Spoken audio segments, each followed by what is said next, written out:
PM Narendra Modi ने रविवार को एक बार फिर से मन की बात का कार्यक्रम किया, जिसकी शुरुआत पीएम ने छठ महापर्व से की।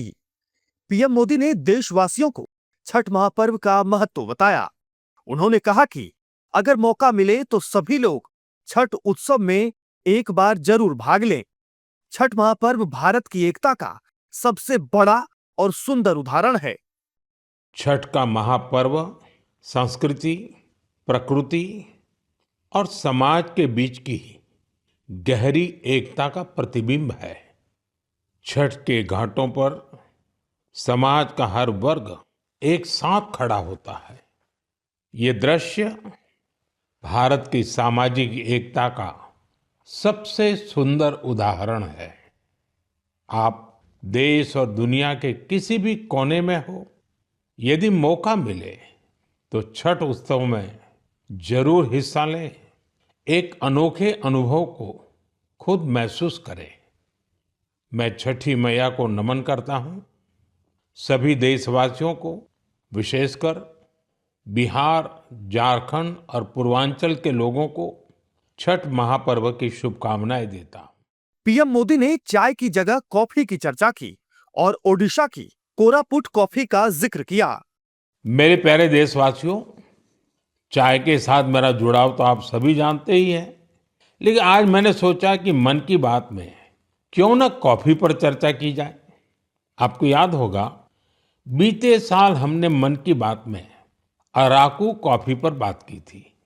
कुछ समय पहले ओडिशा के कई लोगों ने मुझसे कोरापुट कॉफी को लेकर भी अपनी भावनाएं साझा की। उन्होंने मुझे पत्र लिखकर कहा कि मन की बात में कोरापुट कॉफी पर भी चर्चा हो। साथियों, मुझे बताया गया है कि कोरापुट कॉफी का स्वाद गजब होता है। और इतना ही नहीं, स्वाद तो स्वाद, कॉफी की खेती भी लोगों को फायदा पहुंचा रही है। प्रधानमंत्री मोदी ने ऑपरेशन सिंदूर का भी जिक्र किया और देशवासियों के नाम लिखे गए पत्र का भी याद दिलाया। वाकई ऑपरेशन सिंदूर ने हर भारतीय को गर्व से भर दिया है। इस बार उन इलाकों में भी खुशियां के दीप जलाए गए जहां कभी माओवादी आतंक का अंधेरा छाया रहता था।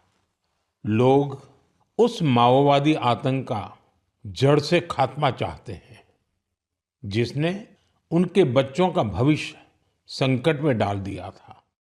पीएम मोदी ने जीएसटी में बदलाव से हुए फायदे को भी गिनाया और कहा कि इस वजह से भारत के बाजार में खूब खरीदारी हुई। लोगों ने सकारात्मक प्रतिक्रिया दी है।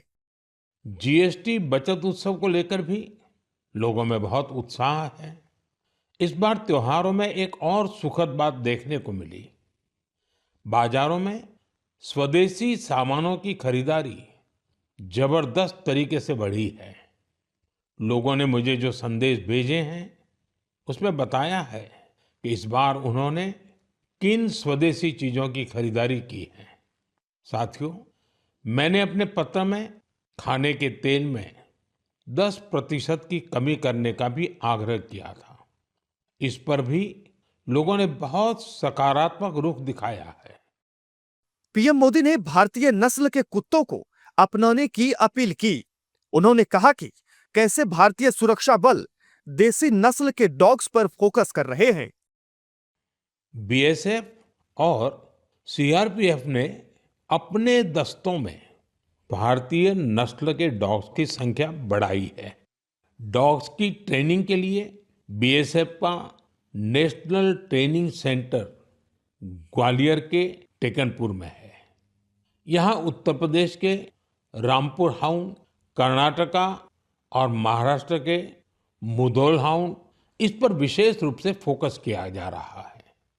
इस सेंटर पर ट्रेनर्स टेक्नोलॉजी और इनोवेशन की मदद से श्वानों को बेहतर तरीके से ट्रेन कर रहे हैं। भारतीय नस्ल वाले डॉग्स के लिए ट्रेनिंग मैनुअल्स को फिर से लिखा गया है ताकि उनके यूनिक स्ट्रेंथ्स को सामने लाया जा सके।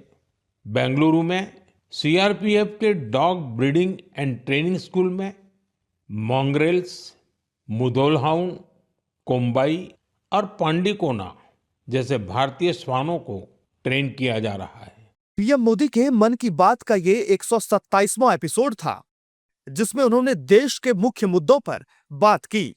लेकिन डॉग्स वाली अपील चर्चा में है, क्योंकि देश में डॉग्स के खिलाफ बड़ी संख्या में विरोध देखा जाता है।